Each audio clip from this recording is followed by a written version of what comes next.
السلام عليكم مشاهدينا الأعزاء، مرحبا بكم في هذا الفيديو الجديد. لنبدأ. حقق الأمريكي جيمي دونالدسون ثروة هائلة من نشر المحتوى على موقع يوتيوب، ليصبح الأعلى دخلا بين مشاهير منصة اليوتيوب في السنوات الأخيرة، ويجني أرباحا بلغت 54 مليون دولارا بحسب مجلة فوربس. وصرح اليوتيوبر الشهير بلقب مستر بيست بأن جميع مكاسبه المالية حصل عليها عن طريق يوتيوب ومن خلال مصادر مختلفة مثل عقود الرعاية والإعلان وصناعة الملابس أو ألعاب الفيديو. لكن كيف بدأ وكيف بنى ثروته من مقاطع الفيديو؟ جيمي دونالدسون من مواليد ولاية كانساس الأمريكية في 7 مايو 1998. تخرج في مدرسة أكاديمية غرينفيلد الثانوية في ولاية نورث كارولينا. بدأ طريقه ليصبح مدون فيديو ناجحا بتحميل أول مقطع فيديو له على يوتيوب في سنة 2012 في سن 13 عاما تحت حساب يحمل اسم مستر بيست 6000. وتركز محتوى الفيديو الذي قدمه في ذلك الوقت على ألعاب الفيديو مثل كول اوف ديوتي وماينكرافت. كما نشر مقاطع فيديو تقوم بتقدير ثروات مدوني يوتيوب الآخرين، بالإضافة لتقديم بعض النصائح لمقدمي المحتوى الجدد.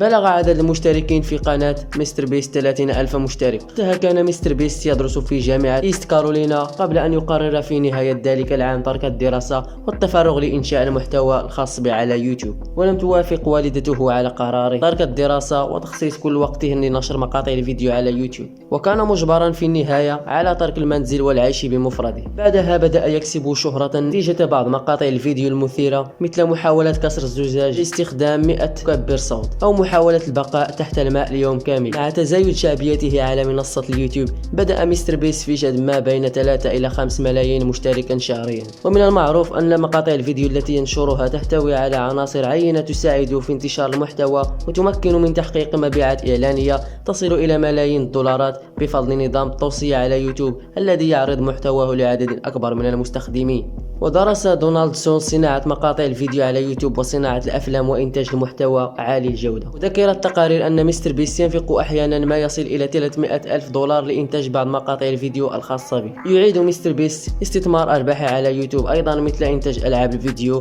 ووحدات التحكم اليدوية للهواتف الذكية. وفي العام الماضي أعاد إنتاج لعبة تحاكي مسلسل لعبة الحبار على قناته. وفي عام 2020 أطلق اليوتيوبر مطعما افتراضيا على الموقع يحمل اسم مستر بيست برجر، وهو تطبيق يقدم خدمات توصيل الطعام. وفي مارس 2021 دخل مستر بيست في شراكة مع شبكة كرياتيف جوس المالية، وهي صندوق استثماري لمساعدة منشئي المحتوى على يوتيوب مقابل امتلاك بعض الأسهم في قنواتهم على المنصة.